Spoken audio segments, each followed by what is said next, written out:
जो लोग स्वीडन की मेनलैंड पर रहते हैं वो लोग हमेशा लोगों को आइलैंड ऑफ वल्लायंग पर जाने से मना करते हैं, क्योंकि उन लोगों के अनुसार ये आइलैंड शापित है और यहाँ पर सिर्फ भूतनियां ही निवास करती हैं, जिनके उन लोगों के पास सबूत भी मौजूद है। लेकिन इतिहासकारों की एक टीम फिर भी वहां पर जाना चाहती थी और आखिरकार वो लोग वहां पर पहुंचने की तैयारी कर भी लेते हैं और वहां पहुंचकर उन्होंने यहाँ की गुफाओं में काफी सारी खोजबीन भी की, जिसके चलते उन्होंने वहां पर तंत्र मंत्र रीति रिवाजों के कई ऐसे सबूत पाए जो कि लगभग आज से 9000 साल पुराने थे।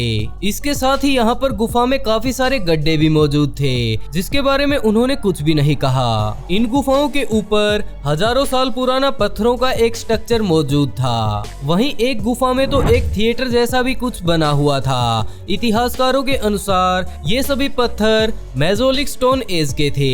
इतिहासकारों को ये पत्थर कुछ इस हालत में मिले, लेकिन सबसे बड़ा सवाल सामने ये आता है कि ये पत्थर से बना हुआ स्ट्रक्चर किस चीज का है और इसे किसने और कब बनाया।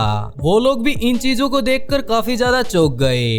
वहाँ के लोगों के अनुसार इस आइलैंड पर एक समय में काफी ज्यादा विशाल लोग रहा करते थे। वहीं लोगों की मान्यता ये भी है कि अगर इस स्ट्रक्चर में से एक भी पत्थर गायब हुआ तो ये पूरा आइलैंड फट जाएगा, जिसके चलते इतिहासकारों ने इस स्ट्रक्चर से कभी कोई छेड़खानी की ही नहीं। अब बात करते हैं पद्मनाभ स्वामी मंदिर में बने इस रहस्यमय दरवाजे के बारे में। इतिहासकारों के साथ साथ काफी सारे रिसर्चर्स का भी ये मानना है कि इस मंदिर का ये कमरा काफी ज्यादा रहस्यमय है। वहीं लोगों की मान्यता ये भी है कि इस कमरे में इतना ज्यादा सोना मौजूद है जो कि पूरी दुनिया की गरीबी मिटा सकता है। इसके अंदर सोने चांदी के भंडार भरे पड़े हैं। यह बात हम इसलिए भी बोल पा रहे हैं क्योंकि इससे पहले भी इस मंदिर में मौजूद कई कमरों को खोला जा चुका है, जिससे अपार धन संपदा प्राप्त हुई। इतना खजाना दुनिया ने पहले एक साथ कभी नहीं देखा था। लेकिन इससे बड़ी समस्या सामने ये आती है कि जो ये आज बंद पड़ा है वो एक रहस्य को सुलझाने पर ही खुलेगा और उस रहस्य का हल कोई नहीं जानता।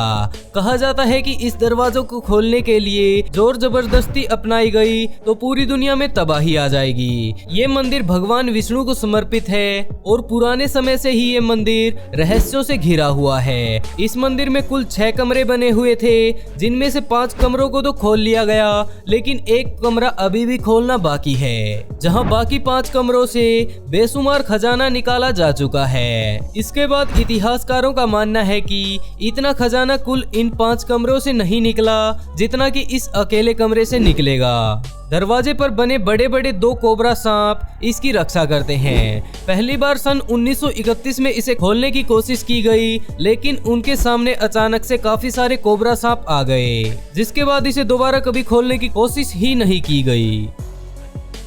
इंग्लैंड में मौजूद कपलैंड में खुदाई के दौरान वहां से काफी सारा सामान निकाला गया। इसी सामान में काफी सारे हॉर्स भी शामिल थे, लेकिन वैज्ञानिक इसे खोना नहीं चाहते थे क्योंकि उन्हें डर था कि अगर वो इसे बिना किसी सेफ्टी के खोलेंगे तो हो सकता है वो टूट जाएं। जिसके चलते सबसे पहले इनका एक्सरे लिया गया तो उन्हें सच पता चल गया, और वो ये कि यह चीज पहले भी किसी जहाज का हिस्सा हुआ करती थी और इसके अंदर काफी ज्यादा मात्रा में चांदी के सिक्के भरे हुए हैं। लेकिन ज्यादा समय तक पानी में पड़े रहने के कारण पानी ने इसे जराने में कोई कमी नहीं छोड़ी। इसी कारण ये बताना ज्यादा मुश्किल था कि असल में ये सिक्के किसके हैं। एक अजीब बात ये भी थी कि इन सभी सिक्कों में ड्रिल के साथ छेद किया गया था, जिससे इतिहासकारों को ये समझ आया कि हो सकता है इसे जहाज से स्मगलिंग के लिए ले जाया जा रहा हो, क्योंकि इतिहास में सिक्कों को एक जगह से दूसरी जगह ले जाना गैर कानूनी माना जाता था, क्योंकि ऐसा करने से किसी भी देश की अर्थव्यवस्था बिगड़ सकती थी।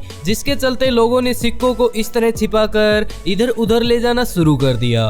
दोस्तों आज के लिए बस इतना ही, लेकिन अगर आप जानना चाहते हैं कि हजारों साल बाद हमारा फ्यूचर कैसा होगा तो लेफ्ट वाली वीडियो पर क्लिक कीजिए। तो बहुत जल्द मिलते हैं दोस्तों एक नई वीडियो के साथ।